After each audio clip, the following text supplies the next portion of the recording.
Third Seedtime, Spring 825 week, location, Seagate port and river-walled city of the Duchy of Karzala. New Seagate, even under the vigorous, sun-drenched promises of Seedtime, felt suddenly cold to me. The air, usually thick with the hopeful stench of turning earth and the sweet effluvia of the orchard blossoms, the very breath of renewal that had just swept through the outlying villages like Oakhaven, now tasted of stagnant brine and something unsettlingly dry. It was mid-morning, the sun high enough to scorch the limestone of the citadel walls, yet a distinct chill clung to the stone floors of my office, 3 levels below the noise of the grand docks.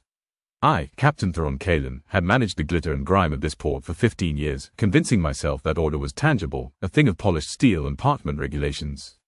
But the contents of the ledger spread before me, a grim tally of unexplained deaths in the Silken Strand, made a mockery of my discipline. The quarantine order lay beside the ledger, its sealing wax unmarred, waiting for the official stamp that would ignite the city's mercantile nerves. My gaze drifted to the pocket of my tunic, feeling the reassuring, rectangular outline of Alara's sketch. 5 years gone, vanished into the sunken quay, where the light of the spring thaw barely reached the perpetually damp cobblestones. The city smelled of profit and labor. The itinerant tinkers and merchants were busy now, traveling the newly cleared roads, setting up stalls at the crossroads to trade their post-winter stock, bringing news and vital supplies. Even the traveling healers, setting up temporary clinics, seemed flushed with the season's energy, a stark contrast to the silence emanating from the affluent residences now under unofficial lockdown.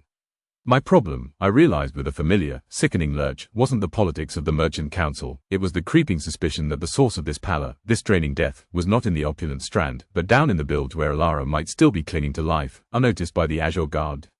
The contrast was galling. While the farmers celebrated the communal sowing of cabbages and sunpetal blossoms outside the city walls, I was preparing to choke off the lifeblood of the city's gentry, all while chasing a ghost into the deepest shadows. I pushed the ledger away. Duty, I decided, could wait until after a necessary reconnaissance into the dark corners where the light of spring renewal dared not trespass. My first move, bypassing the official channels that Master Hemlock was so keen to seal with lies, required a discreet visit to the Obsidian Quarter, the domain of the alchemist's guildhall, the supposed destination of the cursed ether crystals. The journey from the citadel to the quarter was short enough by carriage, but I dismissed the coach. To ride through the main avenues during seed time, amidst the boisterous energy of preparation and the sight of vendors hawking their rare seeds at impromptu seed fairs, felt like wearing a false mask. I needed to observe the common flow, the way the city breathed before it choked. The streets were unusually lively. Goat and sheep herds, driven toward the higher pastures, created momentary blockades, their movement a celebration of the season's bounty. I saw Beric Harpswell, the meticulous craftsman, arguing amiably with a tinker caravan over the tensile strength of some new alloy. Beric, with his apprentice skills in weaponry and mechanics, likely seeking materials for some ambitious, artistic functional piece. His dedication to craft, even now, spoke of a focus I envied. I offered him a curt nod, though he didn't notice, lost in the minutiae of metallurgy. The Obsidian Quarter, however, was different. Even the spring sunlight seemed to lose its warmth here, reflecting harshly off the soot-stained glass of the guildhall. Gaining access to the manifests regarding the Sea Dragon's folly required a brief, sharply negotiated exchange with a minor guild clerk, a man whose greed was thankfully greater than his loyalty to the higher-ups. I flashed just enough official authority, layered with a thinly veiled threat of inspecting their arcane stockpiles for seasonal safety compliance, a phrase that made him sweat, especially considering the talk of unstable ether. The manifests confirmed the cargo transfer, noting an unusual, immediate expenditure on high-grade lead lining for the storage vaults. Arcane byproduct, I thought grimly. After securing photocopies, a risky move, I made my way toward the edge of the city proper, toward the quay. The contrast between the city's upper tiers, fragrant with fruit tree blossoms and the meticulous work of repairing winter damage, and this descent was jarring. I shed my immaculate outer uniform, pulling on drab, weather-beaten leathers that smelled faintly of old bilge, hoping to blend with the shadows. The sunken quay wasn't just poor, it was a perpetual twilight zone, smelling of spoiled fish, stagnant water, and cheap, harsh spirits. The local syndicates, who enforced their own grim laws down here, despised the Azure Guard. This wasn't a patrol, it was a trespass into hostile territory, a place where Alara might have been struggling against the tide for 5 long years. The air grew thick, the distant sound of the city's industry muted by the damp stone walls. I adjusted the weight of my sidearm, noting the dampness seeping into my boots. The spring renewal felt a million leagues away. My descent into the sunken quay felt like peeling back the skin of New Seagate to reveal the festering wound beneath. The main thoroughfares of the port were supposed to be seeing the return of traveling merchants and healers, their itinerant services welcomed after the lean winter. Down here, however, the only commerce was in desperation and secrets. I moved through narrow alleyways, the high, damp walls muffling sound, making the city above seem like a dream. I had to find someone who remembered Alara, or someone who had seen the sickly palace bread. My first stop was a notoriously illicit tavern, the Barnacle's Share, a place where even the bravest Azure Guard would think twice about entering without a 10-man contingent. I needed information without raising an alarm that would bring the local toughs down on me. I spotted a likely target, a woman tending a meager stall selling dubious, likely fermented vegetable roots, the remnants of last season's storage, perhaps, now being pushed before the new spring greens could fully mature. I recognized the quiet competence in her movements. She was Sarah Meadowlake, though I knew her only by reputation as a reliable, though low-level, herbalist serving the very poorest, the kind of person who held community trust without holding a title. I approached her stall, careful to keep my stance non-threatening, my tone deliberately subdued, masking the guard captain beneath the drab coat. "A moment, mistress," I murmured, nodding towards her wares. Sarah looked up, her eyes assessing me instantly, not with fear of a guard, but with the shrewd judgment of someone who knew the cost of everything down here. "Captain Kalen," she replied, her voice quiet but steady, showing no surprise. She knew everyone who mattered, or at least, everyone who paid attention. "You're far from the citadel. The scent of polished limestone doesn't travel this far." I ignored the jab. "I'm looking for a ghost. A woman, 5 years gone. Dark copper hair. Alara. She worked near here, at the charity pits." Sarah frowned, her gentle nature momentarily eclipsed by concentration. "Alara, yes. She was one of the few who came down here trying to bring light to the rot. She had a habit of bringing me fresh herbs from the surface, things that didn't grow in the sludge.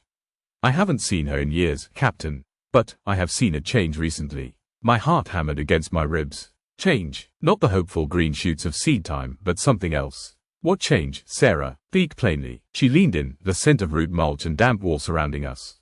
"A few weeks back, before the Folly * docked, there was a silence. Not the usual quiet, but an empty quiet. People stopped coming to the pits. Then, one of Anya Meadowsweet's relatives, poor soul, she runs the tiny bakery near the East Sluice, she came down, looking for Anya. Said Anya had started sleeping poorly, that she was complaining of a dryness in her throat, even though she was drinking barrels of water. Anya is simple, kind, not much of a fighter, more interested in the rising dough than the city's politics. But she was talking to Faye Meadowsweet, the young hobbit mage. Lately, Faye has knowledge of deep, dark things, not just the blossoms and herbs of the growing season. I sent Willowbrick, Anya's cousin, to find Faye and see what strange poultices or quiet enchantments she might be weaving to mend Anya's sleep. I nodded, absorbing the thread. The sickness wasn't starting here, it was spreading from * the elite down, or perhaps, a precursor was already circulating in the underclass, unnoticed until it hit the pampered silk wearers. The cycle was inverted. I thanked Sarah, pressing a heavy silver coin into her hand, enough to buy seed for a small garden plot, a true Seedtime gift. "Keep listening, Sarah. If you see the milky skin, you tell no one but me." I turned, the weight of Alara's disappearance pressing down on me, now tangled with the very real threat of contagion.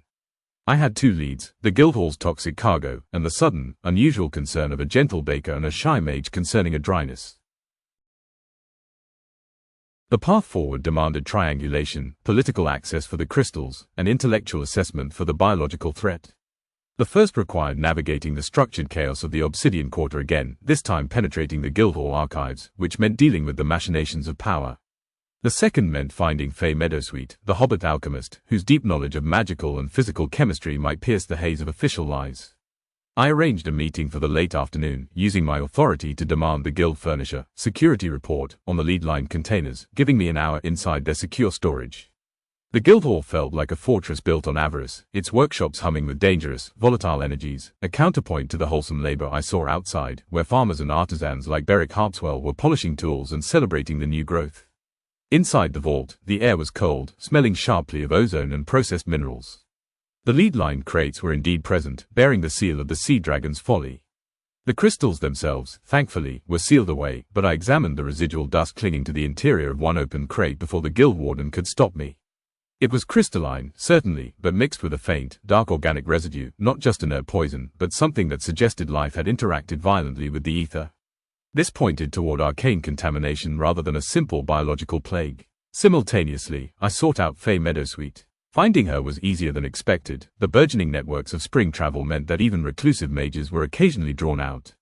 I found her not in a formal setting, but near the blossoming orchards outside the city's eastern gate, where the air was thick with the perfume of apple and pear flowers, a stunning, temporary reprieve from the city's rot.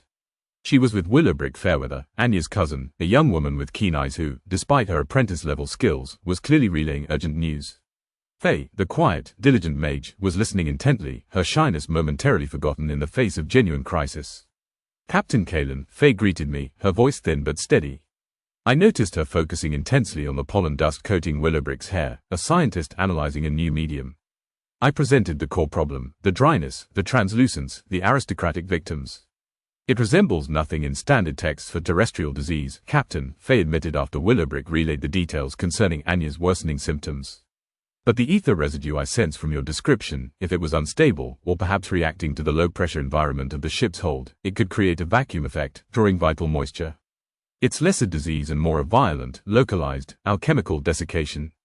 If it is tied to the crystals, the source of the infection is not in the key, but in the processing methods of the guild."